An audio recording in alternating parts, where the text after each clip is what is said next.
Number 10 is a go-get-it par 5 even with a less than perfect drive.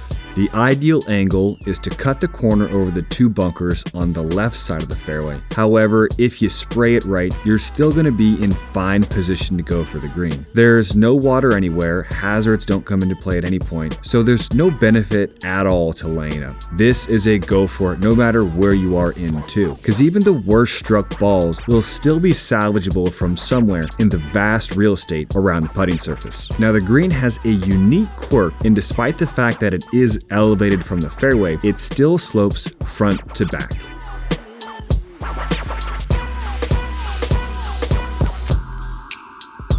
Number 11 is exposed to the elements just like number 10, and the wind has a tendency to swirl over the lake, making it more difficult to dial in your distances. Now the ideal shot shape goes right to left here, as the entrance of the green is decidedly right and the water is left. However, a fade is still playable here as long as the line is taken to assume a straight shot will still clear any water.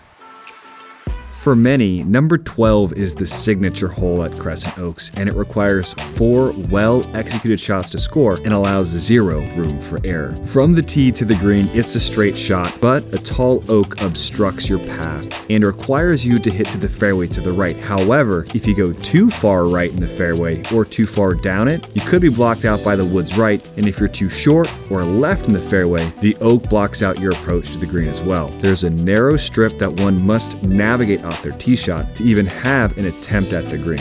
And even still from there, you're likely going to have to play a fade. Short left lies a bunker that runs the span of the entrance and creates short-sided up and downs. If you're gonna miss, if you can pull it off, miss to the right side. There's plenty of bailout area there, although you may not see it from your approach as it's primarily blocked out by the hazards right.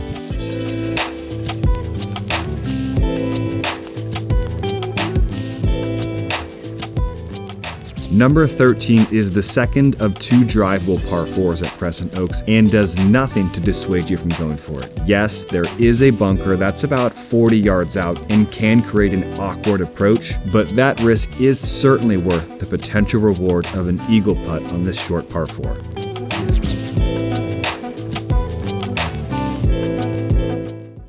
Number 14 is another short par 4, just like 13, but swaps the driver in your hand for a long iron, one that ideally goes right to left. That's plenty of club to get a scoring wedge in your hand. Now, the designer does up the challenge here by placing slaloms throughout the fairway, all but assuring an uneven lie for your scoring opportunity. What Crescent Oaks gives in one area, it often takes in another.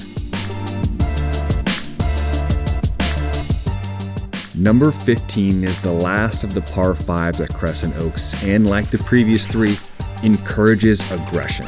The ideal tee shot carries the tip of the first fairway bunker, but comes to rest before the second. Now, even though it's about 310 yards from the back tees, on firm windy days, it's still gettable. The second shot favors a right to left shot shape, but does provide a generous bailout area right for anything that happens to leak that way. The only real danger here comes in the form of the 4 bunkers that dot the entrance of the green about 40 to 60 yards on either side of the fairway. These create awkward distances that most players just don't have in their bag. Who commands a 60-yard bunker shot? Not me. Best to avoid these, hit it straight. Number 16 is a mid-length par 4 that can play dramatically differently depending on which side of the fairway you end up on. If you end up on the right side, you're likely going to have a 180 to 200 yard shot in from an uneven lie staring down the belt of bunkers that collect anything not struck perfectly. However, if you hit a good drive going right to left, you may only have a flip wedge 100 yards in with an easy carry over the series of bunkers. There is plenty of room long, however, the green does slope front to back and balls have a general tendency to release. When getting your distance, plan for a release in an extra 5 yards of roll.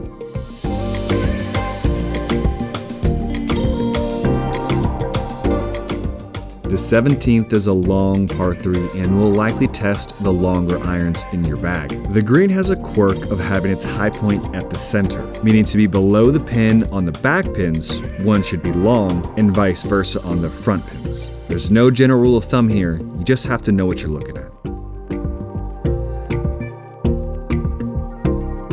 18 is a thrilling finisher and will test your knowledge of your game as well as your faith.